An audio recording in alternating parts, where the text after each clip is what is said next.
adventures of The Saint, starring Vincent Price.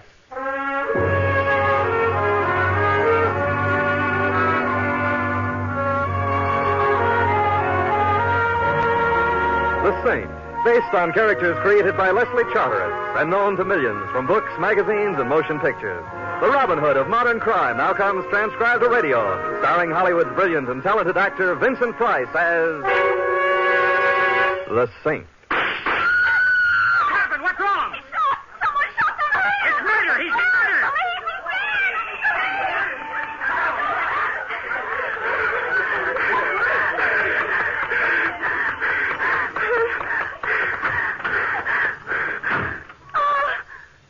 I didn't see you in there. I thought the cab was empty. It's perfectly all right, Miss Ames. Oh, please don't go. I must. The police are now at the scene of the crime. They'll take care of things. I can see you're in a hurry. Yes, I am. All right, driver, step on it. Yes, sir.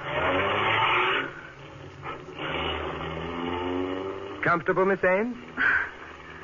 I don't know you, do I? An oversight on my part that can be easily remedied. I'm Simon Templar. Simon Templar? Yes. Oh, you're the Saint, aren't you? Sometimes I feel as though I had a neon sign on my forehead. I'll confess the fatal appellation. Well, I think I'd better get out, Mr. Templar. You see, Saint is not synonymous with boogeyman, Miss Ames, and why not call me Simon? After all, we were both present at the unveiling of the corpse. If you think you're being funny, Mr. Templar. There's nothing funny about murder, particularly when as pretty a girl as you is involved. But I'm not involved. A question of semantics, Miss Ames. A man gets killed when you're within 5 feet of him and you turn tail and run. If that's not being involved, my dictionary lied to me. Well, I suppose you're right. It was foolish of me to run, but when I heard those shots and saw him fall, How did you know who I was? Such modesty is becoming, but hardly intelligent, Miss Ames. You're a star. Your show is opening in a week, and your pictures have been plastered all over town. Oh, of course, I should have known. Did you know the man who was shot at? Yes. Yes, I had an appointment with him. His name was Jim Barry. Oh, the publisher? Yes.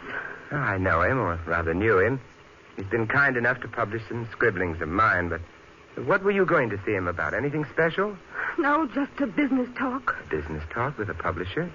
Don't tell me the Barry Kilgore Company is going to publish the story of your life. No, but Jim's firm was preparing an anthology of the modern theater, and he wanted to include the new play I'm going to be in. Down, Betty. Down to the floor. I said down. What happened? Somebody doesn't like us, Betty. The driver of that car threw some hot lead our way. But how? It wasn't. I don't know. I only saw the glint of a gun out of the corner of my eye. Hey, driver, are you... Simon, is he dead? Wait, I'll see. Now, how do you like that? We get shot at and he faints. I don't blame him. I feel a little... Well, don't. You must be due at the theater for rehearsal about now, and the show must go on, though for the life of me, I've never been able to understand why.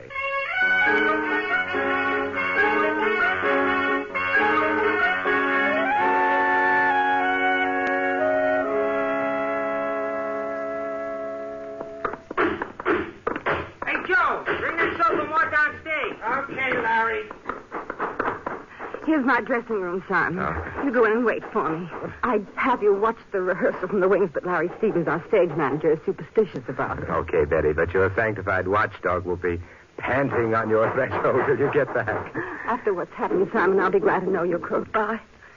See you later. Yeah. Oh, well, might as well wait inside. But really, Vera, I don't know what you mean. I think you do, Helen. Just remember what I told you about Jim Barry, and you'll be... Simon Templar. What in the world are you doing here? Hello. Now, that's what I call a quick switch. Vera Pangburn, lady novelist, gets stage struck. Or are you merely getting material for a novel about backstage? Oh, no. No theater novels for me, Simon. Oh, let me introduce Helen Trask. Helen, this is Simon Templar. How do you do, Mr. Templar? As well as might be expected under the circumstances, Miss Trask. I'm not too accustomed to entering one lovely lady's dressing room and finding 2 others awaiting me. Well, as a matter of fact, Helen and I were waiting for Jim Barry. We thought he was coming here with Betty. Jim Barry? Oh, he's your publisher, isn't he, Vera? Yes, and Helen's, too. Helen's his really latest discovery. She has a new novel coming out. Well, I'm afraid you're going to be disappointed, ladies. Barry's been unexpectedly detained. Oh, and I was so anxious to see him. Oh, why not let me substitute? I'm very good at parlor tricks and small talk. And Your name, Templar? Yes, it has been for a number of years. I can remember way back when my What's parents... the big idea of keeping Miss Ames away from rehearsal? Oh, did I? Who are you? Oh, Stevens, the stage manager. That's right, and I'm also the guy who doesn't like stage door John. Now, there's something about the way you said that hurts me deeply. Hey, what's that thing in the cuff of your trousers, Stevens? In the cuff of my trousers? Yeah, right here. Now, look here, Templar. I don't know what this is all about, Maybe you don't, but you should know a revolver cartridge when you see one. but... Revolver cartridge? Is that what this is? It is.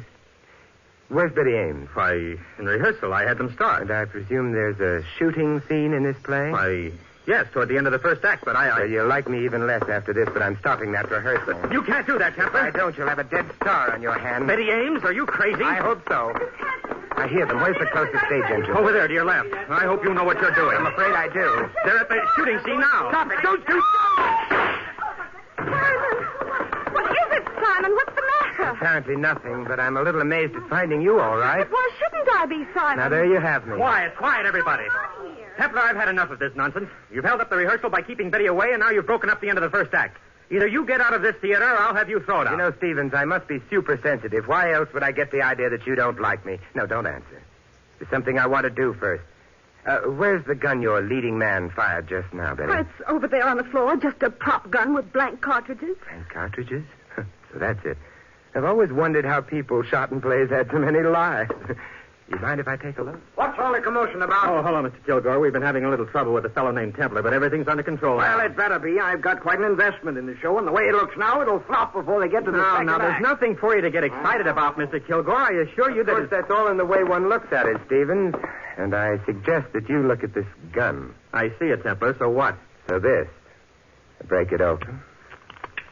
Simon, those aren't blank cartridges. They're real. Real? That's impossible. Perhaps you'd better take a second look. But why would anyone in this theater substitute real bullets for the blanks? Now, that is a puzzling question, Stevens. Of course, it couldn't possibly be that someone was interested in killing Betty Ames.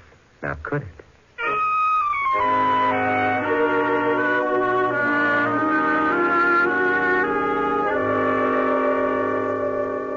I still don't understand how you knew, Simon. Well, theatrical people may dress somewhat unconventionally, but I thought that Stevens, with revolver cartridges in his trouser cuffs, was going a bit overboard. Fortunately, your leading man is a sensitive soul. He jumped at least a foot when I shouted at him as he fired. Oh, if you hadn't startled him. Yeah, then I doubt that we'd be sitting here in your dressing room. But why should anyone want to kill me? The usual motives are money, jealousy, and fear of discovery. But I'm not rich, and there's no reason for anyone being jealous of me, and I don't know a thing about anyone. Are you certain of that, Betty? Of course I am. You were pretty much in evidence when Jim Barry was killed. But so were a dozen other people. Yeah, but perhaps they didn't see what you saw. I didn't see anything. At the killing, perhaps. But what about, well, a familiar face in the crowd, for example? Familiar face? No. Oh, wait a minute. Yes, I did see And someone. the eyes have it you saw the killer.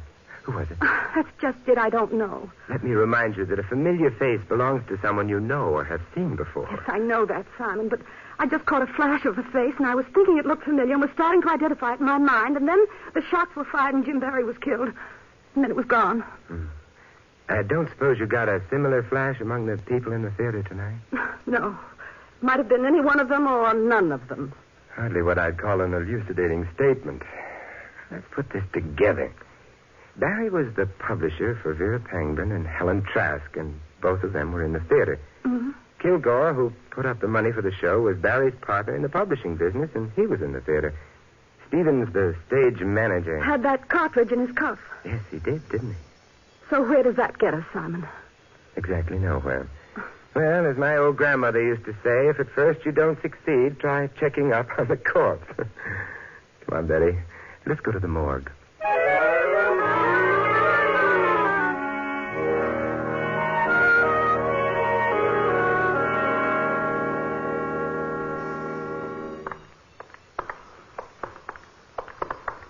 This place gives me the creeps, Simon. Strangely enough, the morgue never was noted for being the most cheerful place in the world. Do you think your scheme will work? How optimistic can one man be? But it's worth a try. Looking for someone, Mr. Templar? Hello there, Duncan. How are things? Things? Oh, they're pretty dead around here. Pretty dead. Same jolly old soul, aren't you? Oh, I get my kicks, Mr. Templar. How peachy for you. Feel jolly enough to do me a favor? Favor? Yeah. Did you get an advanced case of rigor mortis in here sometime this evening? Fellow by the name of Barry? Barry? Yeah. Sure did. Gun killing. Neat job, too. You want to see him? Oh, no. I bow to the lady, Duncan.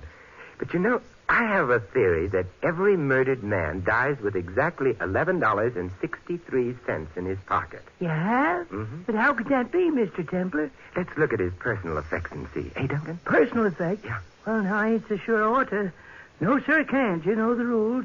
Oh, of course. I'm sorry I mentioned it. But Miss Ames was anxious to see if those opening night tickets to her new show, the ones in your name, that is, could possibly have been lost around here somewhere. Oh.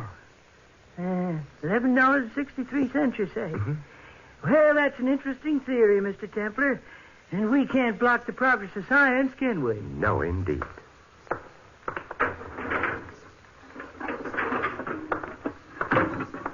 There you are. Take a look.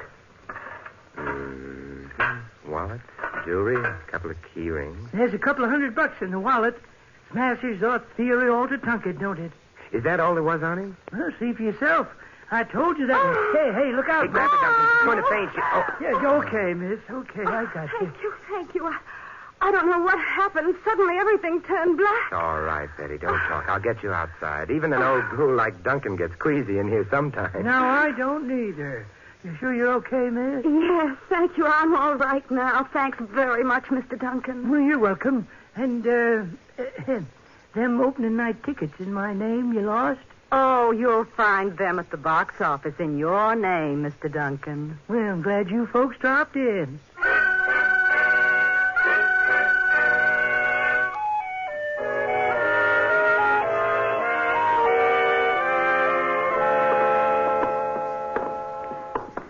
The first part of your scheme seemed to work all right, Simon. Well, I did get hold of Barry's keys, and thanks to the fainting act you staged, and very realistic it was, too.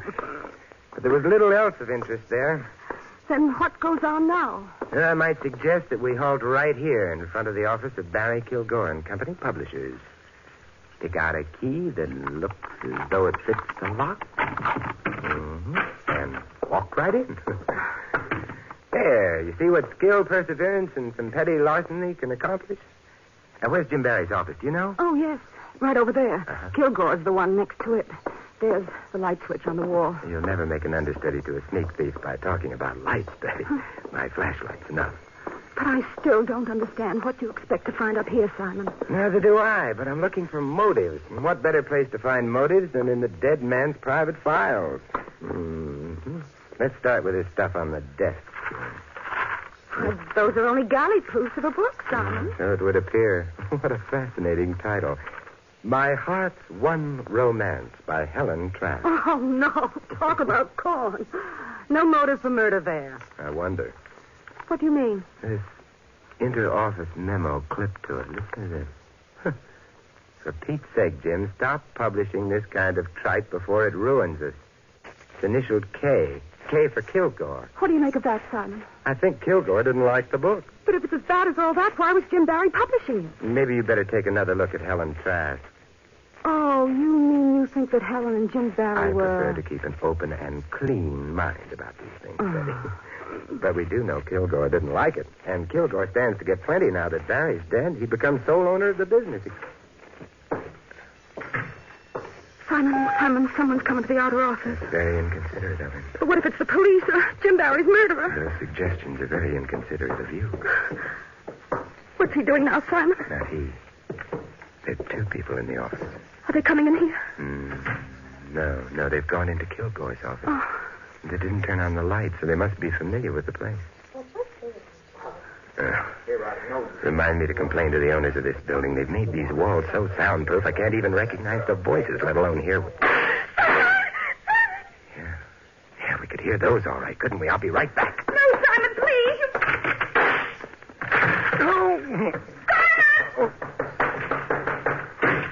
Oh, whoever it was got away. Simon, are you all right? I'll get a doctor. I better make it a carpenter instead, Betty. Carpenter? Yeah, the shots missed, but I certainly smashed up that desk I ran into. Let's find the lights and see how much damage was done. That does it now. Simon! The damage was quite extensive to Mr. Kilgore. Our chief suspect has been crossed off the list by a bullet between his eyes.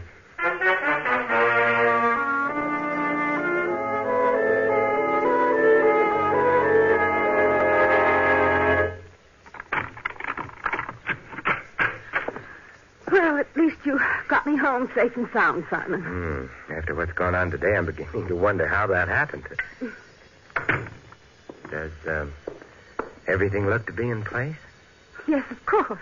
Betty, it's a funny thing, but ever since my college prom days, I've had an abiding dislike for chaperones popping up unexpectedly.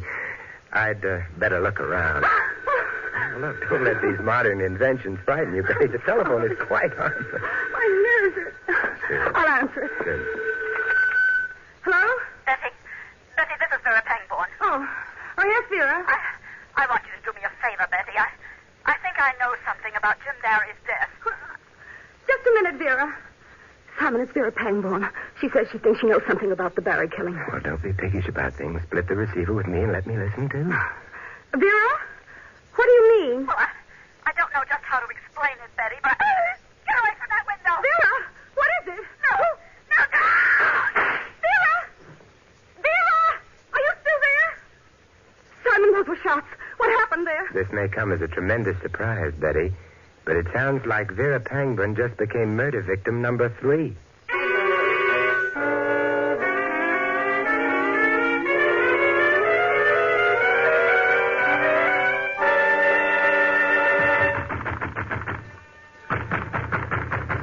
Vera doesn't answer, Simon. Well, if I must use brawn instead of brains.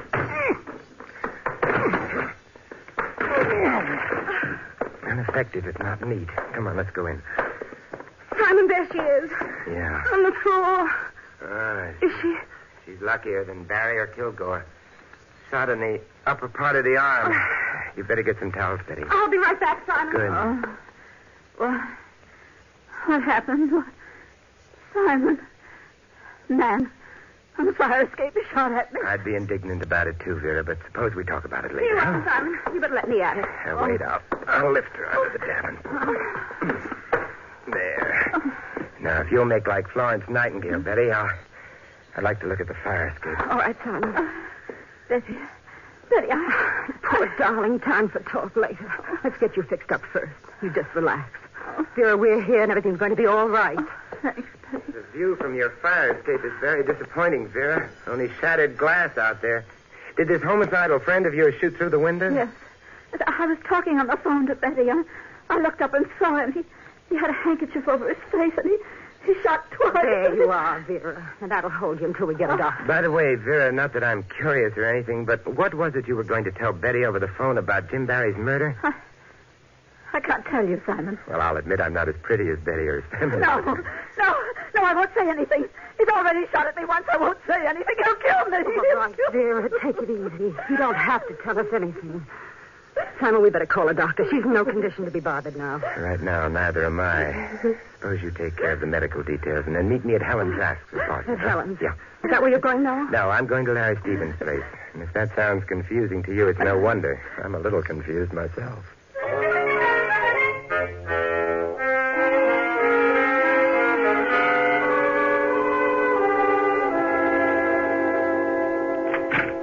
Yes? Hello, Stevens. You mind if I step inside? Templar, what in blazes are you doing here? I guess you do mind. Oh, well.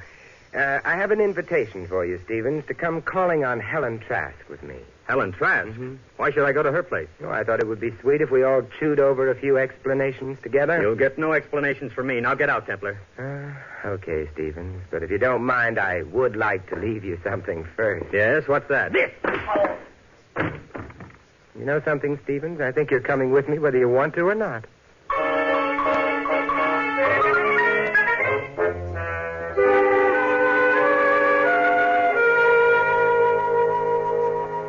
All right, now that Betty is here, we have a quorum. But I don't understand, Mr. Templar. Why are you all here at my apartment? There's no sense asking him, Helen. He's completely crazy.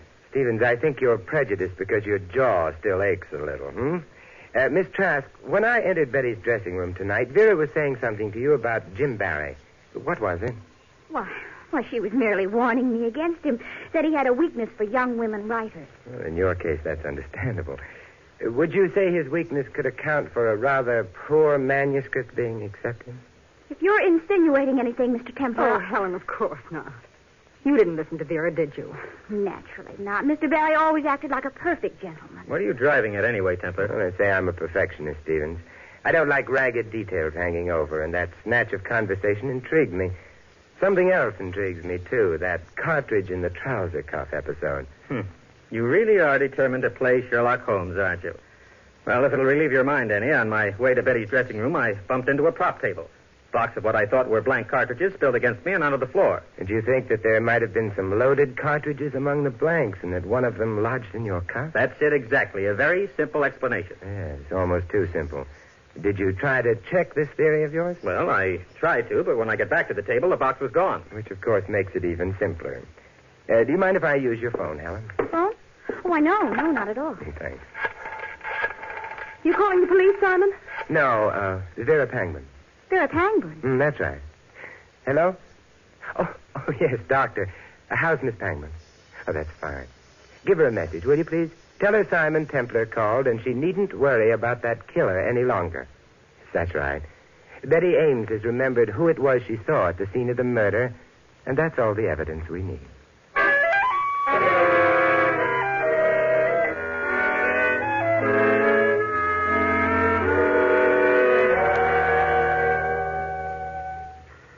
Simon, what is this all about? Beautiful here in the park, isn't it? You know very well that I haven't remembered the face I saw when Jim was killed. A brilliant moon, soft starlight, a perfect night for romance, and she talks about killing. Oh, please, Simon, please. What are we doing out here anyway? To take a cue from you, just killing time. And I think we've killed enough. Let's get going. Simon, for the last time, will you give me a direct answer?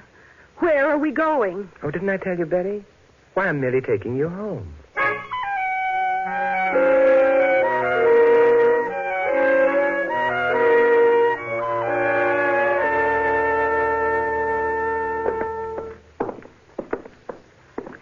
Here's my door, Simon. I can find my way in alone. Don't you think the least I can do is to search the apartment for you again? That won't be necessary, thank you.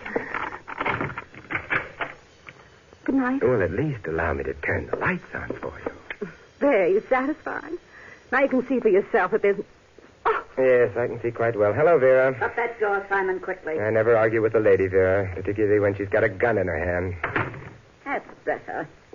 I thought that phone call of yours might have been a trap, Simon, but I had to make sure. And now that you apparently have made sure, Vera? You and Betty are going to join the others. Simon! Tell me why you killed Jim Barry, Vera. Was he your husband? Pretty smart, aren't you, Simon?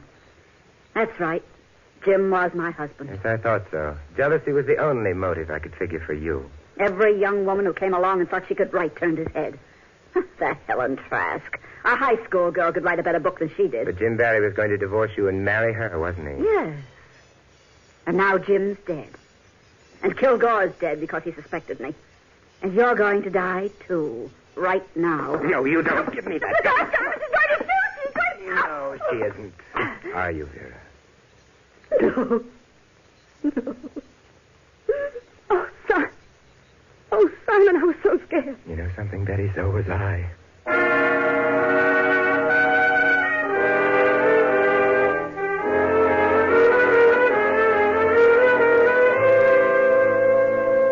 I still don't understand, Simon. That business of Vera's being shot. Now, how did you know that she'd faked that? You know, Betty, that's one thing I always dislike about solving a murder. I have to explain things. But if you won't let well enough alone... No, Simon, I won't. All right. It was the glass on the fire escape.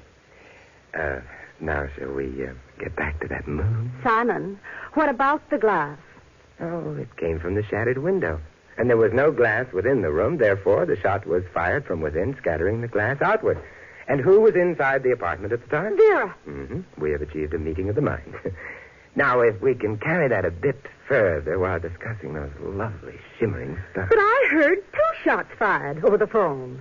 Did she use the second one to give herself that flesh wound? If you were afraid someone was closing in, you'd make a last desperate attempt to throw suspicion elsewhere, wouldn't you? And she was the one who put the real bullets in the gun in the theater. Mm-hmm. And fired at me in the cab. But, Simon, why me? Well, I hate to get repetitious, but remember those motives for murder I listed? Money, jealousy, and fear of discovery? Yeah, let's latch on to the last one. She was afraid you'd remember that it was her familiar face you saw in the crowd just before Jim Bally was killed. You satisfied now? Well, almost. There's just one more little thing. Look, Betty, if it doesn't concern the moon, I'm not interested. All right, Simon. Get interested.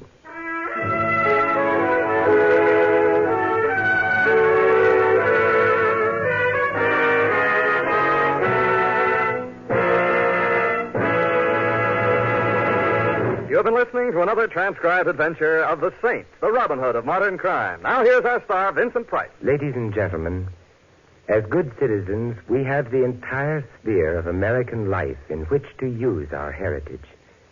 So let's make the affairs of our nation, state, and community our affairs. Remember that we all have a voice in them. Use that voice and use it well and often. Only then can we set an example of freedom, knowing that our own American heritage is secure. This is Vincent Price inviting you to join us again next week at this same time for another exciting adventure of the Saint. Good night.